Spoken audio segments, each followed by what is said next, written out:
KBR Prime, podcast for curious mind. Kalau nanti ada kendaraan listrik, ada skutis, ada ini, ada Peugeot, pernah nggak Indonesia menghitung kebutuhannya dulu based on baterai? Kita kan kalau nggak lama-lama kita dikirim aja dari luar negeri kan, beli aja ngimport, bodoh sekali. Kita harus bangun industri baterai di Indonesia. Tanpa itu kita tidak akan independen dari energi. Anda sedang mendengarkan Sains Sekitar Kita. Dipersembahkan oleh The Conversation Indonesia dan KBR.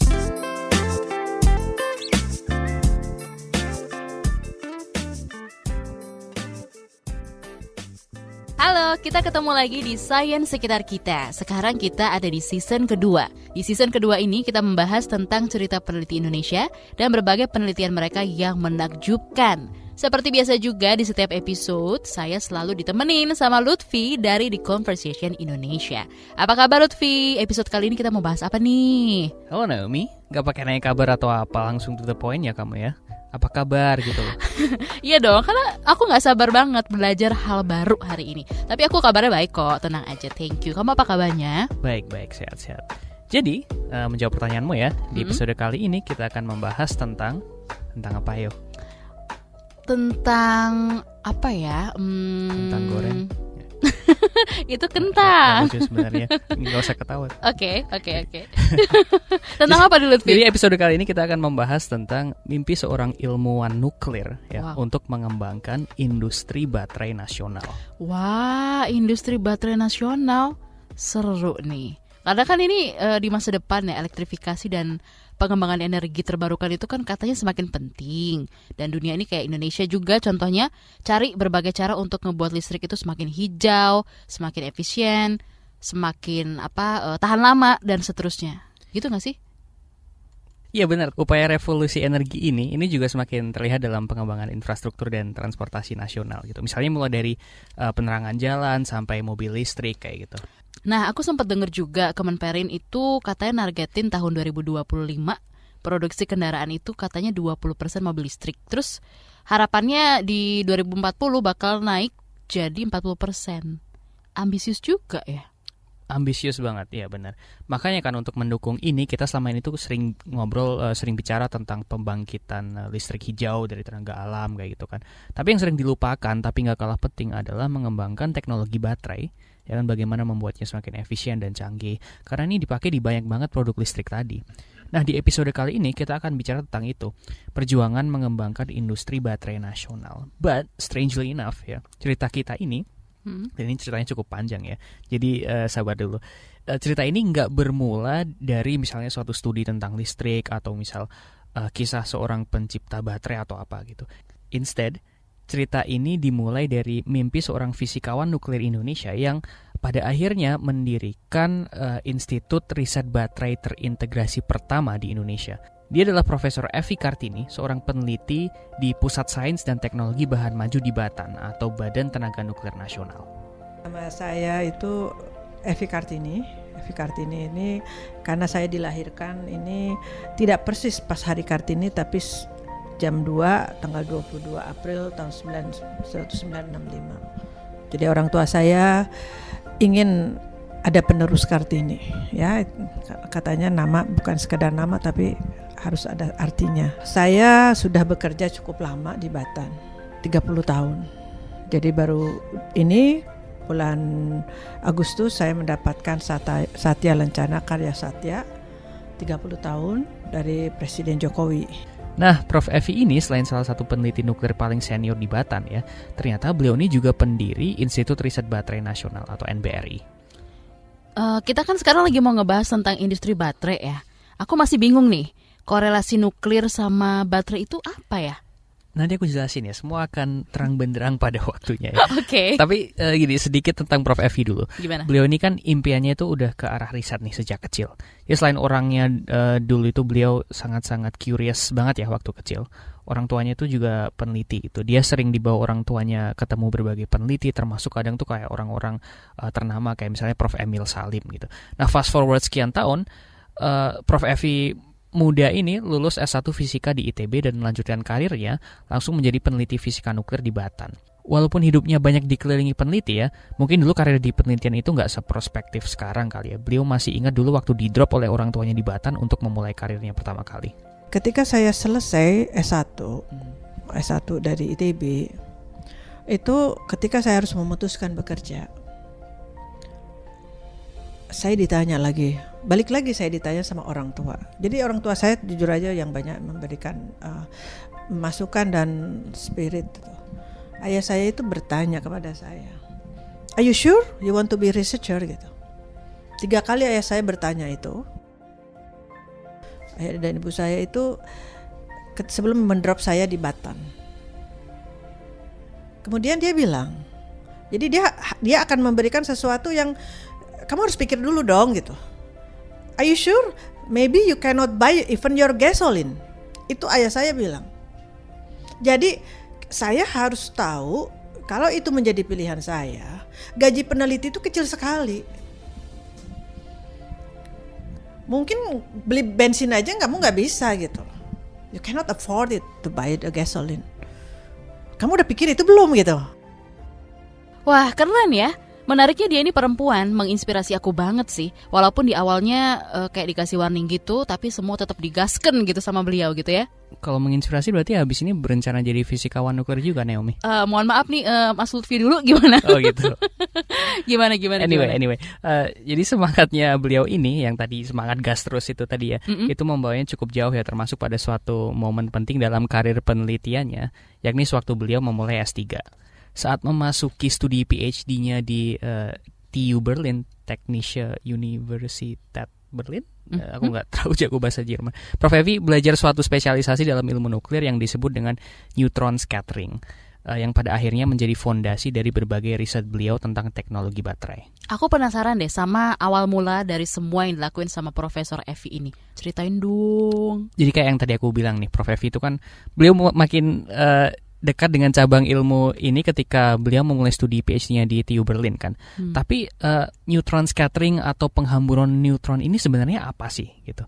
Let's start from the basics ya, Naomi ya. Kalau misalnya fisika nuklir itu kan sebenarnya studi tentang inti atom ya, proton, neutron, pemisahan inti atomnya, energi yang dihasilkan, aplikasinya seperti apa dan seterusnya. Begini kalau katanya Prof. Evi.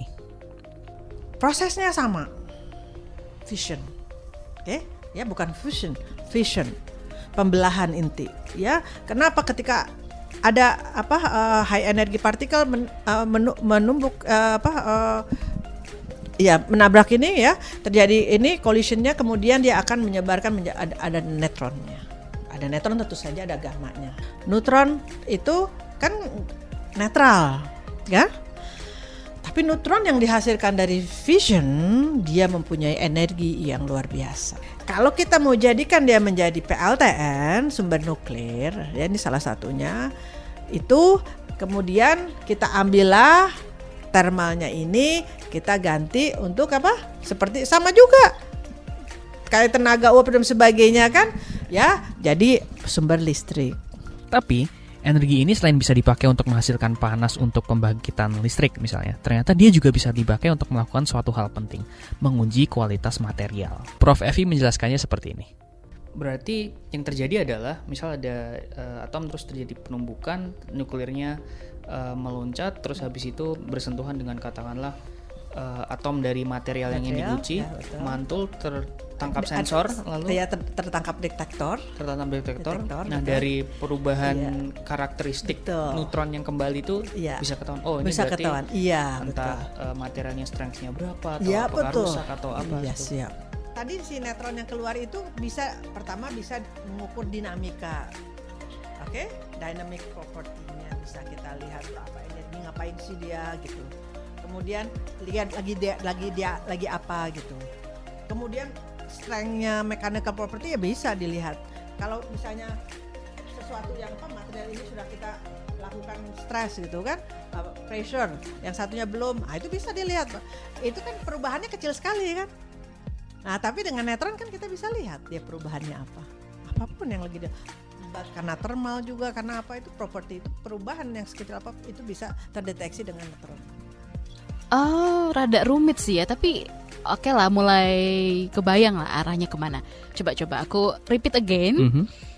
Neutron scattering itu jadi untuk pengujian material inilah yang jadi fokus riset bertahun-tahunnya Profesor Evi selama di TU Berlin. Benar begitu? Iya, benar. Jadi intinya neutron scattering ini dipakai untuk uji material. Nah, perjuangan riset beliau di Jerman dan pada akhirnya nanti postdoc di Kanada ini cukup luar biasa loh. Ada cerita menarik selama meneliti material ini, kan mahasiswa PhD di sana diminta membuat material sendiri ya.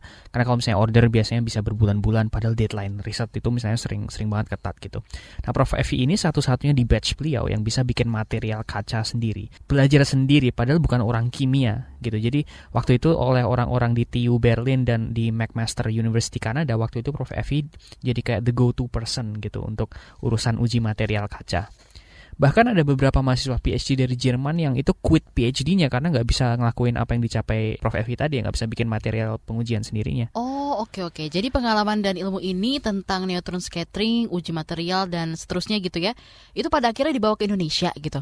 Yes, benar banget. Ketika beliau pulang ke Indonesia pun, beliau melanjutkan riset yang dengan McMaster Kanada tadi ya, dan menggunakan teknologi neutron scattering untuk mengembangkan material kaca yang bahkan lebih canggih nih, namanya kaca super ionic, yang pada akhirnya membuatnya dianugerahi penghargaan RUT Award dari Presiden Megawati sebagai peneliti utama teladan untuk riset ini pada waktu itu.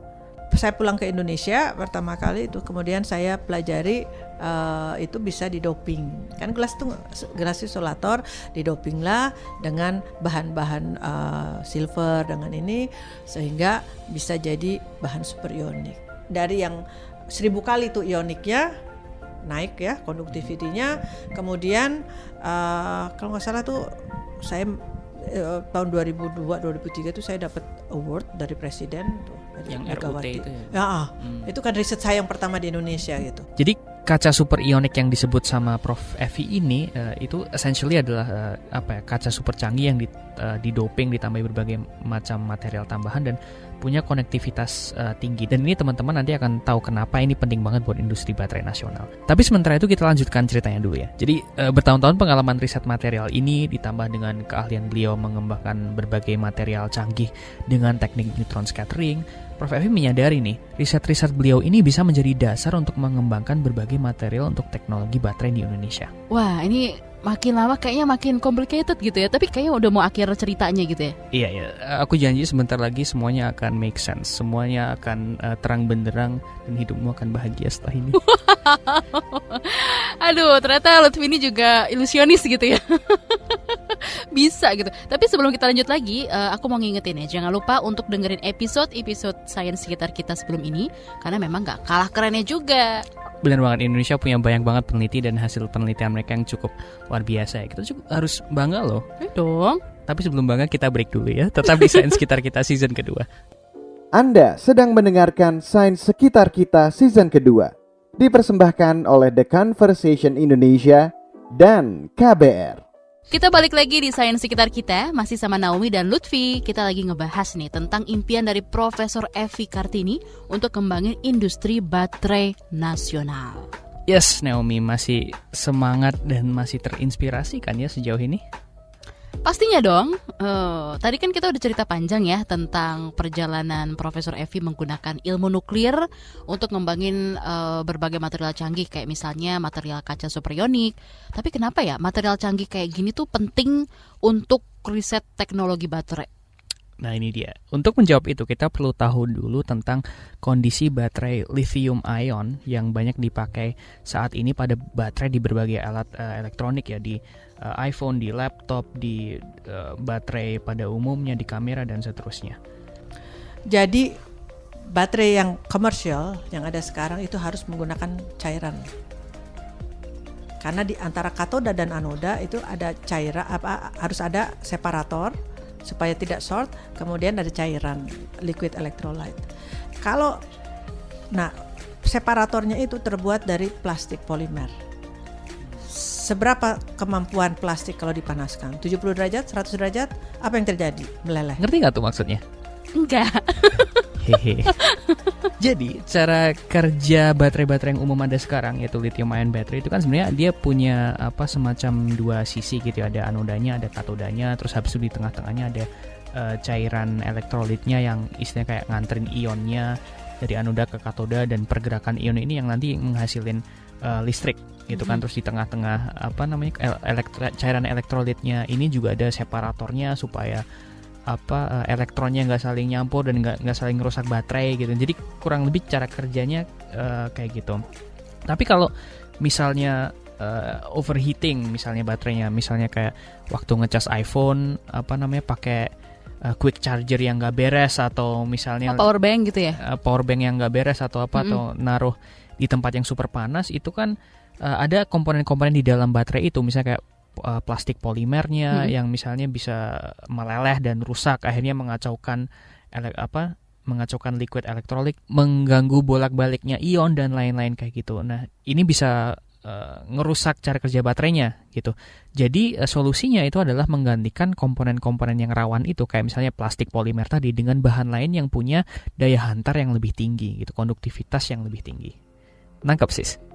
Semongko.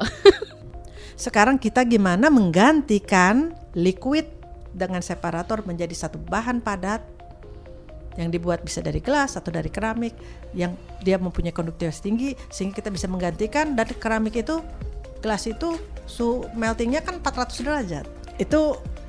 Itu future, tapi jadi sebenarnya kayak gitu sih ya cara kerja baterai handphone lah ya pada umumnya. Oke, aku agak sedikit mulai paham nih sekarang.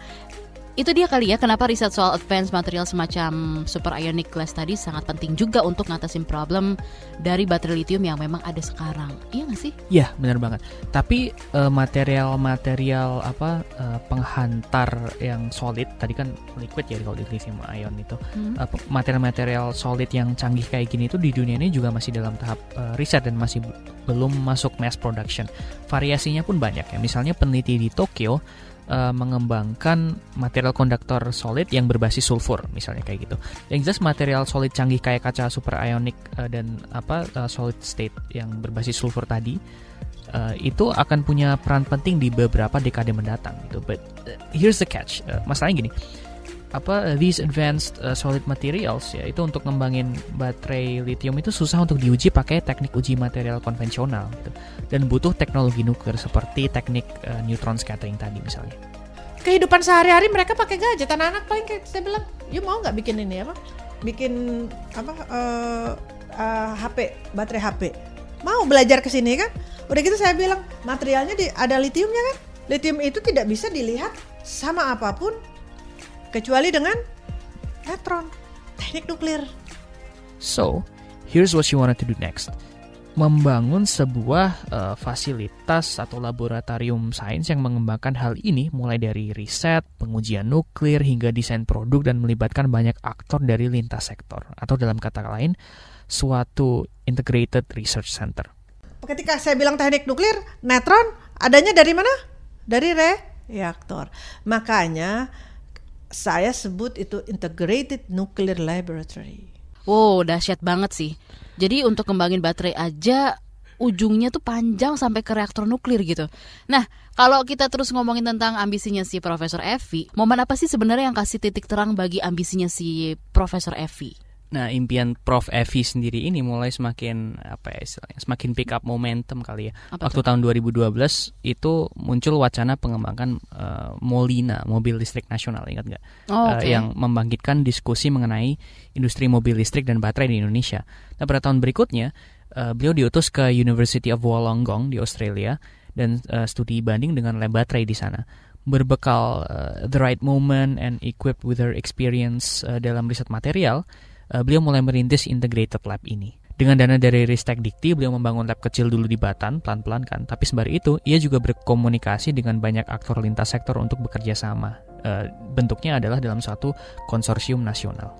Kemudian tantangannya bukan cuma bikin baterai, ternyata begitu aja kok gitu. Pertanyaan saya lebih dari itu gitu. Bisa nggak baterainya diaplikasikan? Kemudian saya diminta untuk, saya memang mimpin konsorsium baterai nasional tahun 2016 sampai 2018. Saya kumpulkan itu ada 10 institusi, kebanyakan itu masing-masing mengerjakan apa, tapi sekarang saya bagi, you ngerjakan ini, yang ngerjakan ini. Jadinya sesuatu jelas gitu, ada industrinya, ada ASRA, target-targetnya jelas, pada akhir tahun atau selesai itu kita bisa membuat baterai pack untuk PJU. Udah dipasang tuh di situ. Untuk penerangan jalan umum. itu salah satu aplikasi. Iya, salah satu aplikasinya. Untuk siapa? Itu dibuat semuanya made in Indonesia. Betul-betul dibuat dari mulai buat materialnya dari apa itu, tapi bekerja sama dengan sebagai konsorsium. Nah, akhirnya perjuangannya melalui Batan dan juga konsorsium ini membuahkan hasil nih, Naomi. National Battery Research Institute atau NBRI resmi di-launching pada tahun 2019 bermarkas di Batan sebagai lab riset baterai terintegrasi pertama di Indonesia. Orang sekarang berbondong-bondong datang ke sini untuk belajar baterai. Tapi indirectly we have to explain that why we research the lithium battery, because the lithium battery can only be observed by the neutron scattering. Oh, berarti ini bisa dibilang perjalanan tuh udah selesai gitu lah ya bahasanya. Oh, tidak bisa. Oh, belum. Belum. Oke, gimana Gini. lagi? Disclaimer dulu ya, Naomi ya. Perjalanannya masih cukup jauh nih. NBRI sendiri cukup revolusioner untuk Indonesia. Tapi berbagai reaktor dan teknologi neutron scatteringnya memang masih belum secanggih dan seakurat berbagai fasilitas besar yang memang dari awal udah didedikasikan sepenuhnya untuk neutron scattering tingkat tinggi. Misalnya kayak di Institut Langevin di Grenoble, Perancis. Wow, keren. Atau ada juga namanya ICIS Lab di UK, atau yang cukup ternama yaitu di Oak Ridge Lab di US misalnya. But regardless, NBRI is a good start gitu. Bahkan kalau kita lihat di web mereka, aktivitas risetnya itu cukup exciting. Riset mereka cukup banyak menggunakan teknologi nuclear teknologi untuk meneliti berbagai material dan komponen teknologi baterai yang canggih gitu. Misalnya mulai dari solid state batteries, graphene, dan berbagai agenda riset untuk mobil listrik. Kemudian saya tanya lagi, kita bicara elektrifikasi, bicara ini FGD sana sini. Sekarang saya tanya, berapa kebutuhan elektrifikasi di Indonesia berbasiskan baterai? Kalau nanti ada kendaraan listrik, ada skutis, ada ini, ada PJU, pernah nggak Indonesia menghitung kebutuhannya dulu based on baterai? Di mana saya bisa mencari data itu? Saya tanya.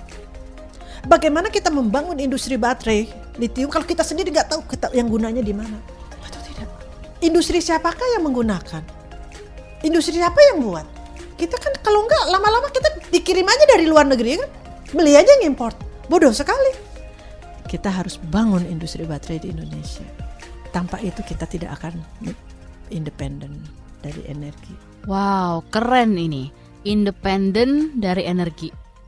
Jadi perjalanan kita tuh nggak cuma cari si energi ini, tapi juga gimana nyimpannya gitu ya. Betul banget, Naomi. Kita butuh lebih banyak lagi orang seperti Prof. Evi gitu, nggak cuma di bidang baterai, tapi juga di bidang yang lainnya. Karena kan semua kemajuan sains yang keren-keren itu dimulai dari mimpi yang kecil ya. Wah, luar biasa banget deh. Sekali lagi luar biasa banget. Semangat banget nih episode kali ini ya. Tapi kita masih ada gak sih beberapa peneliti lagi yang bakal dibahas untuk next episode? Oh jelas, masih banyak peneliti yang keren-keren beserta hasil riset mereka yang akan kita bahas di beberapa episode mendatang. Yang jelas teman-teman di rumah harus tetap stay tuned. Wow, aku gak pernah sabar nih nungguin episode baru dari sains sekitar kita. Karena memang obrolan-obrolan menarik dan juga berisi dengan peneliti-peneliti Indonesia dan juga hasil penelitiannya itu memang benar-benar mencengangkan gitu. Ya kamu juga harus pantengin nih guys ya, nambah wawasan banget ini bener-bener. Nah tapi kalau ada saran, masukan, gak usah ragu, langsung kirim aja lewat email ke podcast@kbrprime.id. Saya Naomi. Dan saya Lutfi. Undur diri. Bye-bye.